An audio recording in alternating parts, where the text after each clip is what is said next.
نن په دې ملک کې او په تمامه دنیا کې خلک د مرضونو په علاج نه پوهېږي. یو وبا راغلې ده چې یو د ستنې په سر کې 50,000 دغومره جراثیم جمع کېږي، لیکن چا سره یې جواب نشته. هغه چا چې ځان ته اټمي طاقتونه ویل هغه نن د دې نه په تېښته دي او د ځان دپاره چې کوم یو دی بنکرې جوړوي، فلایټونه بند کړي او وایي دې بازار نه مزه یې څه دغه وایرس نه ځان نشي بچ کولی. إياك نعبد وإياك نستعين. زه د یو مختصر وخت دپاره مولانا تاجګل صاحب ته درخواست کوم چې هغه راشي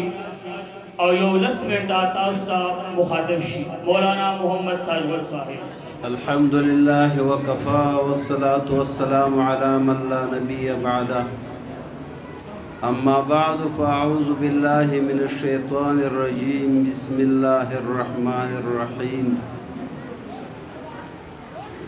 وإذ قال ربك للملائكة إني جاعل في الأرض خليفة. صدق الله مولانا العظيم. د مجلس شرکا د لرې نه راغلي مېلمنو او د مدرسې اساتذه کرام او د پرنسپل شګون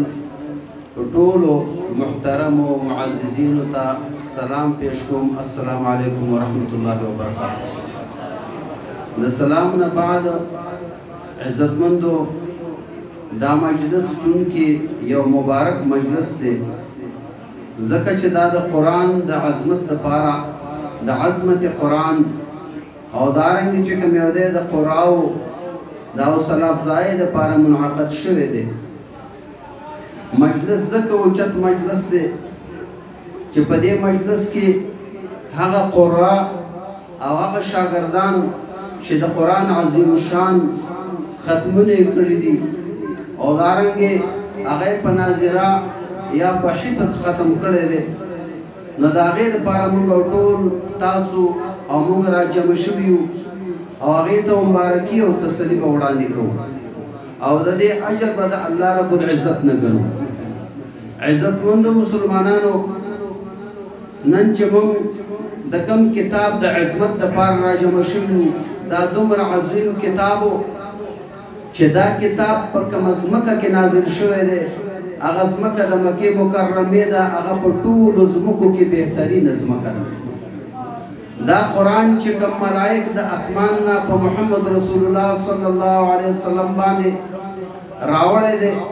د کوم ملائک په ذریعه چې محمد رسول الله صلی الله علیه وسلم ته راغلی دی هغه جبریل دی، هغه په ټولو ملائکو کې اشرف ملائک دی. دارنګې دا قرآن چې په ځمکه کې په کوم انسان باندې نازل شوی و هغه په تمامو انسانانو کې بهترین انسان دی. دا قرآن چې په کومه شپه کې نازل شوی و هغه شپه د لیلة القدر ده، په تمامو زمانو په شپو کې هغه بهترینه شپه ده او په کوم میاشت کې چې نازل شوی دی هغه میاشت د رمضان ده، هغه میاشت د ټولو میاشتو نه بهترینه میاشت ده. عزتمند دا قرآن چې په کومه سینه کې وي تاسو سوچ وکئ چې هغه انسان او هغې سینه به څومره بهترینه سینه وي. زموږ او ستاسو په معاشره کې د یو ساینسدان قدر شته، دارنګې د یو انجینیر قدر شته، د یو ډاکټر قدر شته، لیکن د هغې په نسبت سره د قاري او دارنګې د قرآن د طالب العلم قدر هغه د هغې په نسبت سره لږ کم وي. نو انشاء الله العزیز موږ او تاسو به په خپلو کوششونو سره د قاري عزت او عظمت د خلکو په ذهنونو کې اچو او د دې دپاره به کوشش کوو چې قاري ته خلک د قرآن په وجه باندې په درون نظر باندې وګوري. عزتمندو مسلمانانو ورونو، دنیا کې ډېر مالداره خلک تېر شوي دي. قارون تېر شوی دی چې هغه ډېر زیات مالداره و، حامان تېر شوی دی هغه غټ وزیر و، فرعون تیر شوی دی هغه غټ بادشاه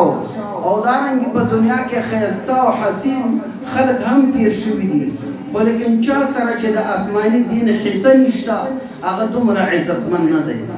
تاسو ته د یوسف علیه السلام واقعه معلومه ده. حضرت یوسف علیه السلام په تمامو انسانانو کې حسین انسان و، ډېر ښکلی و، خو لیکن کله چې هغه ته د نبوت علم نو ورکړی شوی نو هغه په یو څو کوټه روپو باندې په مصر کې خرج شو لیکن کله چې الله پاک هغه ته د نبوت علم ورکړ او بادشاہ ته چې کوم یو دی د خوب تعبیر ووایه د هغه نبوي طریقې په بنیاد باندې نو بیا الله پاک د غلامۍ نه د صدارت مقام ته ورساو د مصر بادشاهي الله پاک ورکړه محمد رسول الله یو یتیم او داسې یو کسو چې د هغه مور او پلار په ماشوموالي کې ډېر وفات شوي وو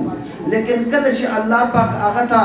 نبوت ورکړه او دا قرآن یې ورکړه د دې قرآن په ذریعه باندې په تمامه دنیا کې هغه د ټولو نه بهترین انسان جوړ کړ او الله پاک د بادشاهۍ مقام ته ورساو دا د الله رب العزت موږ او تاسو سره هم وعده ده هغه طالب العلم او هغه استاد چې په صداقت سره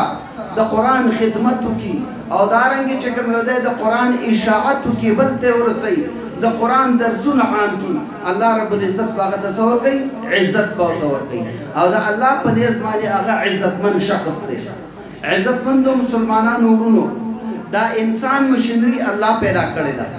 او د دې د تربیت دپاره چې د ټولو نه لومبی کوم لفظ راغلی و هغه د ABC لفظ نه و هغه د ریاضي لفظ نه و هغه د چین ژبې لفظ نه و هغه د روسۍ ژبې لفظ نه و بلکې هغه په دې لفظ باندې د انسان د تربیت دپاره په دې لفظ باندې د انسان تربیت شوی و چې اقرأ باسم ربک الذي خلق د الله په نوم باندې دا قرآن چې کوم یو دی دا پړاو کا او د دې نه د انسان تربیت شروع شوی دی د کوم جسم تربیت چې په قرآن باندې وشي نو هغه بهترین جسم دی او د کم جسم او د کم محفل هغه زینت چې قرآن وي هغه بهترین محفل دی او کومه مدرسه او جماعت چې په هغې کې د قرآن حلقې وي او د قرآن اشاعت وي د قرآن درسونه وي نو هغه بهترین مجلسونه او حلقې دي عزتمندو مسلمانانو په دې کې شرکت کوئ انشاء الله العزیز دا قرآن به زموږ او ستاسو د دنیا او د آخرت د کامیابۍ ذریعه ګرځي نن په دې ملک کې او په تمامه دنیا کې خلک د مرضونو په علاج نه پوهېږي یو وبا راغلې ده چې یو د ستنې په سر کې 50,000 دغومره جراثیم جمع کېږي لیکن چا سره یې جواب نشته هغه چا چې ځان ته اټمي طاقتونه ویل هغه نن د دې نه په تېښته دي او د ځان دپاره چې کوم یو دی بنکرې جوړوي فلایټونه بند کړي او وایي دې بازار نه مزه دغه وایرس نه ځان نشي بچ کولی لیکن زموږ په دین کې د دې وایرس څه کې چې د دې نه د غټو غټو وایرسونو د هغې جواب دی پکې د هغې مقابله ده پکې دارنګې چې کوم یو دی په دې دین کې شفا ده په دې قرآن کې شفا ده په دې قرآن کې عزت دی په دې قرآن کې عظمت دی په دې قرآن کې قدر دی که څوک په دنیا کې د عزت زندگی غواړي نو هغه به د قرآن سره خپل تعلق جوړ کړي او چې کله د قرآن سره تعلق جوړ کړي نو انشاءالله العزیز د انسان د پیدایش چې کوم مقصد دی چې هغه د الله رضا او د جنت حصول د هغې ته به رسي امام مالک رحمت الله علیه هغه فرمایي چې ما په خوب کې محمد رسول الله صلی الله علیه وسلم ولیده وایي هغه راته ورته ومې ویل چې د جنت لار راته وښایه وایي هغه راته وویل چې الزم القرآن د قرآن سره تعلق پیدا کا هغه ځان سره لازم ونیسه وایي ما ورته ویل چې بلفظ ام بمعناه د قرآن الفاظ که د قرآن معانی د کم یو سره تعلق او لزوم زیات کما نو هغه رسول الله صلی الله علیه وسلم راته وفرمایل کلاهما دواړه د قرآن الفاظ هم زیات یاد کا او دارنګې د قرآن معانی هم یاد کا او هغه بیا په عمل کې راوړه دقه د جنت لار ده عزتمندو مسلمانانو ورونو عرض مې دا